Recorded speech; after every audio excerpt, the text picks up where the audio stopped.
La balacera registrada ayer en Maipú, el presidente Sebastián Piñera anunció la presentación de un proyecto de ley que busca combatir la asociación ilícita y el crimen organizado. Para hablar de este tema, profundizar en la situación que está sucediendo en nuestro país, lo estamos viendo en la imagen, la situación de Maipú. Ayer esta balacera en plena feria navideña y estamos en contacto con Lucía Damert, doctora en ciencia política y también académica de la Universidad de Santiago. Lucía, bienvenida a Canal 24 Horas. ¿Cómo te va? Buenas tardes. Hola Andrés, ¿cómo estás? Buenas tardes. Lucía, ¿cómo analizas primero lo que decíamos en el enunciado, la reacción de la autoridad frente a este hecho en esta jornada, el anuncio de esta presentación de un proyecto de ley que busca combatir la asociación ilícita y crimen organizado? Y lo segundo, el patrullaje mixto entre funcionarios municipales y la policía. ¿Cómo ves esas dos primeras medidas ante un hecho de la connotación de lo que pasó ayer en Maipú?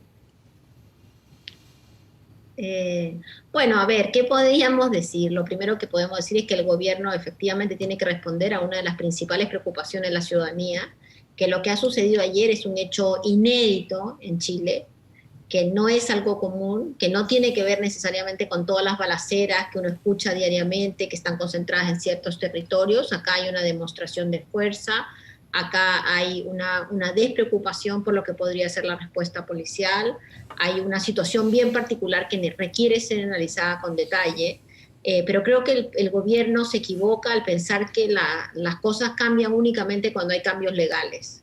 Efectivamente, el patrullaje integrado puede ser una solución, pero se ha invertido en Chile miles de millones en autos especializados para carabineros y para la policía de investigaciones para que puedan ayudar en el patrullaje, para que puedan desarrollar patrullaje inteligente. Hay cámaras, hay mecanismos de respuesta, pero creo que lo más importante es ver qué es lo que está detrás de este fenómeno. Y detrás del fenómeno de la violencia armada, no le llamemos todavía crimen organizado, pero de la violencia armada, que es lo que hemos visto ayer, hay un mercado de armas legales e ilegales que hay que regular de mejor forma. Y hay organizaciones que utilizan estas armas para cometer delitos organizados o no organizados, que también tienen que ser enfrentados de una mejor forma, ¿no? Efectivamente pueden haber algunos procesos legales, pero necesitamos políticas públicas mucho más al callo, que además reconozcan que hay territorios donde lo que estamos viendo hoy día es la concentración de organizaciones criminales, de mercados ilegales, principalmente por el abandono de la presencia estatal. Y por eso no solamente, Andrés, estamos hablando del abandono de la presencia policíaca, sino también de muchas otras cosas más que el Estado debería estar entregando en estos territorios. Y en ese vacío, obviamente, y lo hemos conversado en otras oportunidades, aparecen otros actores, como el narco, como diferentes actores que van ocupando ese espacio y al final tomándose esos lugares. Así es, y efectivamente en el post-COVID eso va a ser probablemente más grande, porque no hay que olvidarse que estas organizaciones criminales, estos mercados, florecen ahí donde hay necesidad. Entonces, si no le ponemos hoy día coto a lo que pueden ser los préstamos extorsivos o lo que puede ser el lavado, el microlavado, ¿cierto? Organizaciones que empiecen a pagar a los vecinos, que empiecen a mantener los feriantes, que empiecen a prestar plata de forma extorsiva a diversas personas, a diversos comercios, cuando nos demos cuenta va a ser muy tarde y eso no lo va a cambiar ninguna ley. Tuvimos en el gobierno del presidente Piñera al inicio, dentro de las 5 iniciativas principales, estaba la seguridad ciudadana, tuvimos un programa de barrios prioritarios, habría que ver qué pasó con eso. Yo estuve, de hecho, fui invitada por el presidente a la Comisión de Compromiso País para tratar de enfrentar el fenómeno de las balaceras. Mientras yo estuve no pasó nada. Habría que mirar si después lograron articular algún tipo de intervención pública, privada en esta temática, pero lo que es clarísimo es que las armas no aparecen espontáneamente y acá tiene que haber un mercado muy grande de armas y municiones que hay que cortar de cuajo. La peor experiencia latinoamericana es aquella donde uno dice, no, se están matando entre narcos, porque efectivamente eso genera después una espiral de violencia que no puede terminar y además una sensación general de impunidad. Lucía, porque estamos viendo también armas que son de alto tonelaje, entre comillas, armas muchas veces de guerra. ¿De dónde salen esas armas? ¿De dónde se proveen estos grupos de este tipo de armamento que está prohibido para el ciudadano común y corriente?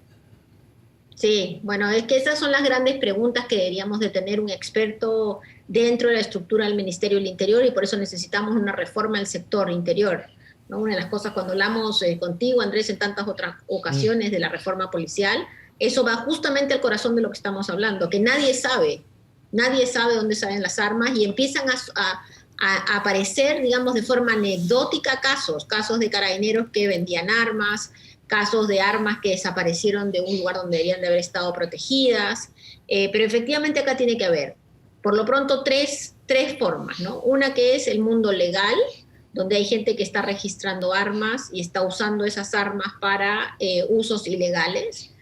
Probablemente un mundo legal, donde podría haber un mercado gris de armas que se utilizan para el mundo criminal, y después un mercado directamente ilegal, y esas armas pueden llegar por contenedor, principalmente diría por contenedor, de países que son exportadores de armas. El negocio de las armas es un negocio gigantesco en el mundo, y ahí necesitamos también mayores niveles de regulación, pero sobre todo de revisión de lo que está pasando, de lo que está entrando al país en todo este gigante comercio marítimo. Y por supuesto, además, un mecanismo de disminución de la venta de municiones, porque si bien hay un control más importante en términos del porte de armas, el acceso al porte de armas, lo que es cierto es que la compra de municiones podría llegar a tener unos espacios grises más amplios. Y efectivamente, si tú tienes acceso a armas y después tienes acceso casi ilimitado a municiones, bueno, el peor de los mundos está a puertas. Y necesitamos, por ende, mucho mayor fiscalización. Y para evitar las teorías conspirativas que andan dando vueltas, creo que necesitamos un sistema único de todas las armas que hay en el país al día, que incluyen las armas que tienen militares, policías y policías en retiro, ¿cierto? Que hoy día están en listados o en bases de datos separadas. Cosa que esto permita, cada vez que hay una situación como esta o cuando se encuentra un arma en un hecho delictual, saber efectivamente cuál es la huella balística, de dónde viene, quién la compró, de dónde salió, y estas son cosas que se pueden hacer. Lucía, también otro elemento que es bien importante para analizar de lo de ayer tiene que ver el lugar donde ocurrió, ¿no? Porque hemos visto durante los últimos meses, y lo hemos conversado en otra ocasión, los ajustes de cuenta, los hechos de sangre, subieron mucho durante pandemia, por diferentes razones, estos ajustes de cuenta. Pero esto fue en una feria navideña, en la plaza de armas, entre comillas, de Maipú, la segunda comuna más populosa de la capital. Estamos hablando en un lugar donde habían miles de personas en ese minuto. No es un lugar donde un ajuste de cuenta ocurre normalmente. Sí, es que yo creo que por eso hay que tener mucho cuidado con el tema de llamar a lo que ocurrió ayer como un ajuste de cuentas sin tener una investigación judicial detrás, porque esto me hace acordar cuando hace muchos años en México o en Centroamérica empezó a aumentar el homicidio y el mundo político dijo, esto es muy simple, estos son narcos que se están matando entre ellos. Y al final todo pasaba como un ajuste entre narcos y después se dieron cuenta que en realidad había miles de otros problemas delictuales, incluso familiares, que se estaban haciendo pasar como ajustes de cuentas. Yo, hasta que no hay evidencia que lo de ayer es un ajuste de cuentas, podría decir tres cosas. Uno, que acá hay un grupo de gente, los que estaban en el auto de partida, más tal vez otros más, que estaban buscando hacer una demostración de fuerza.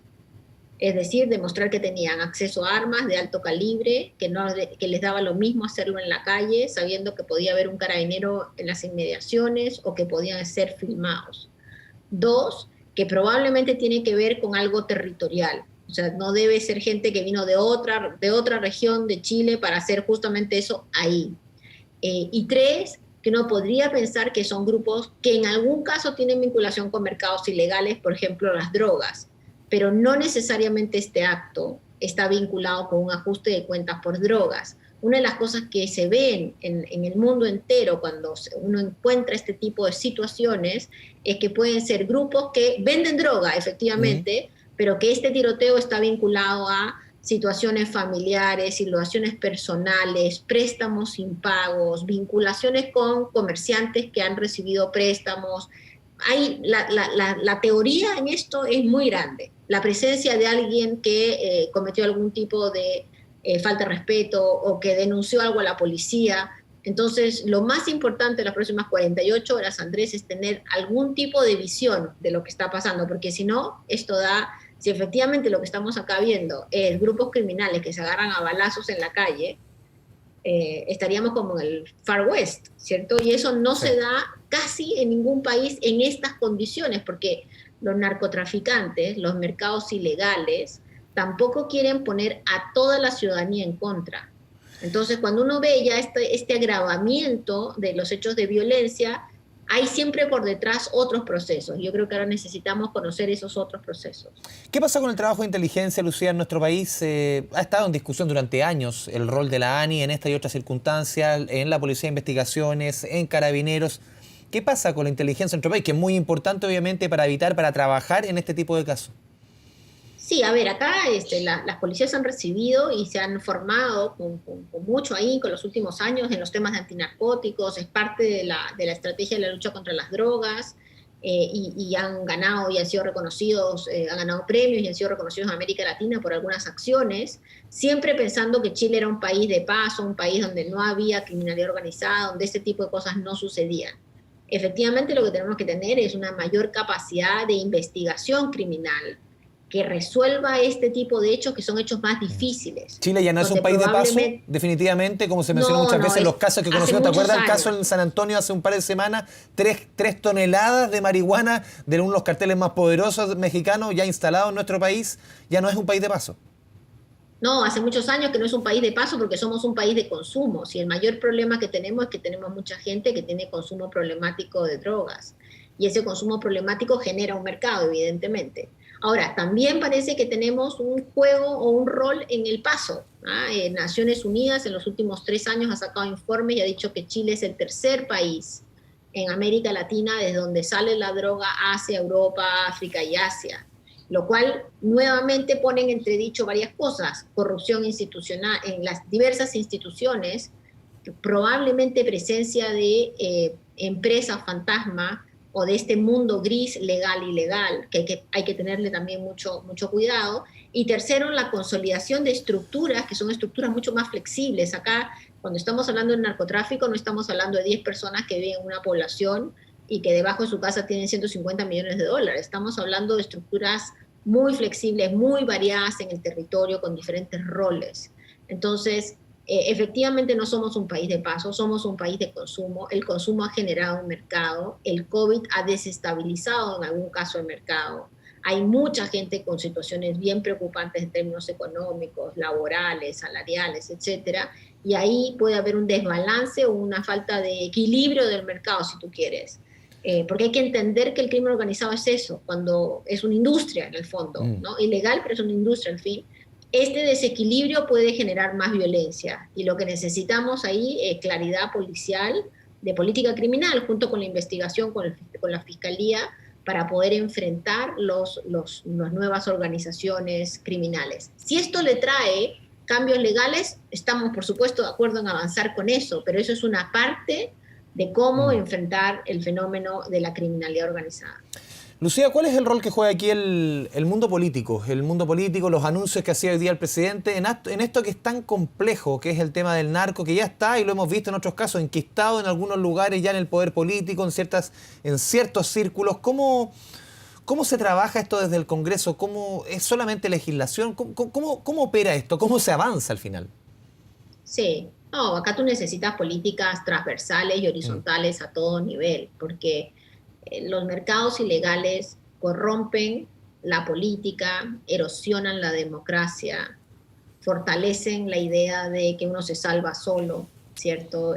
Aumentan los niveles de violencia, aterrorizan a la ciudadanía. Eso es lo que finalmente logran hacer, sobre todo cuando hay desequilibrios, porque hay países desarrollados donde hay presencias de mafias muy importantes, pero que tienen un equilibrio de mercado y por ende se desarrolla el mercado ilegal, pero no necesariamente se generan enfrentamientos armados. Por ejemplo, mira lo que pasa con la Yakuza en Japón, mira lo que pasa con las grandes mafias en Italia, ¿cierto? Está bastante más controlado. En América Latina está súper descontrolada la violencia, porque todavía hay una pelea por los territorios, y ahí la política tiene que tener una respuesta mucho más ecuánime.